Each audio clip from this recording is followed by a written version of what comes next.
లో ట్రిపుల్ ఐటీలో బీటెక్ చేయాలనేది మీ డ్రీమా? అయితే ఇది ఇండియాలో ఒకే ఒక యూనివర్సిటీ వల్ల సాధ్యం. అదే జేకే లక్ష్మీపతి యూనివర్సిటీ. ఇప్పుడే సంప్రదించండి.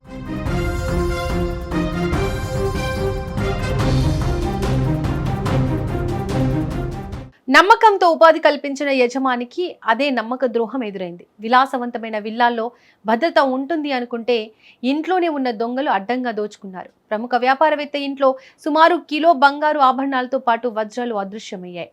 గచ్చిబౌలిలోని హిల్ రిడ్జ్ విల్లాలో నివసిస్తున్న వ్యాపారవేత్త ఒక నెల రోజుల క్రితమే పని కోసం నేపాల్కు చెందిన ఒక జంటను చేర్చుకున్నారు. వారిని పూర్తిగా నమ్మారు. ఆ దంపతులు కూడా అంత సవ్యంగానే ఉన్నట్లు నటించారు. కొద్ది రోజుల క్రితం వ్యాపారవేత్త కుటుంబం ఒక వ్యక్తిగత పనిపై ముంబైకి వెళ్ళింది. ఇంట్లో ఆ పని జంటను ఉంచి యజమాని కుటుంబం ప్రయాణమైంది.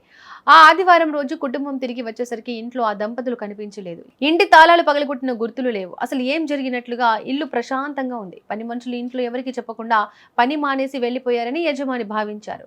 ఆ పని జంట ఫోన్ స్విచ్ ఆఫ్ రావడంతో అనుమానం మొదలైంది.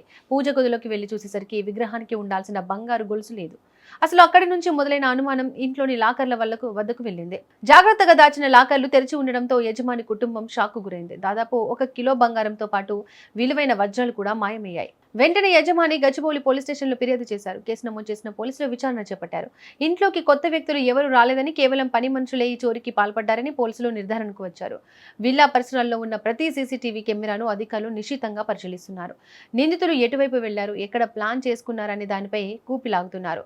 ఈ నేపాలీ దంపతుల కోసం ప్రత్యేక బృందాలు గాలిస్తున్నాయి. నమ్మకమే పెట్టుబడిగా పెట్టుకుంటే ఇలాంటి పరిస్థితి ఎదురవడం పట్ల గచ్చిబౌలి నివాసితులు ఆందోళన వ్యక్తం చేస్తున్నారు. ఇంట్లో పనిచేసే వారి విషయంలో ప్రతి ఒక్కరూ పూర్తి వివరాలు సేకరించాలని, పోలీసులకు కూడా వివరాలు ఇవ్వాలని ఈ ఘటన హెచ్చరిస్తోంది. పోలీసుల దర్యాప్తులో మరిన్ని నిజాలు వెలుగులోకి వచ్చే అవకాశం ఉంది. ఇప్పటికైతే ఆ నిందితులు నగరం దాటి ఉంటారని పోలీసులు అనుమానిస్తున్నారు. ఈ భారీ చోరీ వెనుక ఇంకా ఎవరైనా ఉన్నారా అనే కోణంలో కూడా పోలీసులు దర్యాప్తు ముమ్మరం చేశారు. నిందితులను త్వరలోనే పట్టుకుంటామని పోలీసులు చెబుతున్నారు.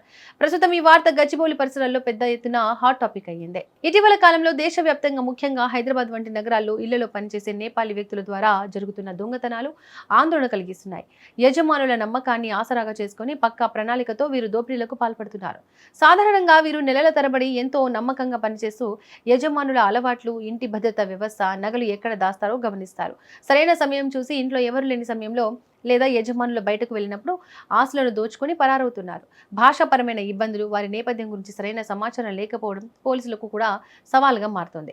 చాలా సందర్భాల్లో వీరు నకిలీ గుర్తింపు కార్డులతో చేరి పని పూర్తయ్యాక సరిహద్దులు దాటి పారిపోవడంతో కేసుల దర్యాప్తు క్లిష్టంగా మారుతోంది. కేవలం డబ్బు కోసమే కాకుండా ముఠాగా ఏర్పడి ఇళ్లలో నిఘా పెట్టి మరీ దాడులు చేసిన ఘటనలు బయటపడుతున్నాయి. దీనివల్ల ప్రజల్లో భయాందోళనలు పెరుగుతున్నాయి. అందుకే నిపుణులు పదే పదే హెచ్చరిస్తున్నట్లుగా కొత్త వారిని పనిలో పెట్టుకునే ముందు ఖచ్చితంగా పోలీసు వెరిఫికేషన్ చేయించడం తప్పనిసరి.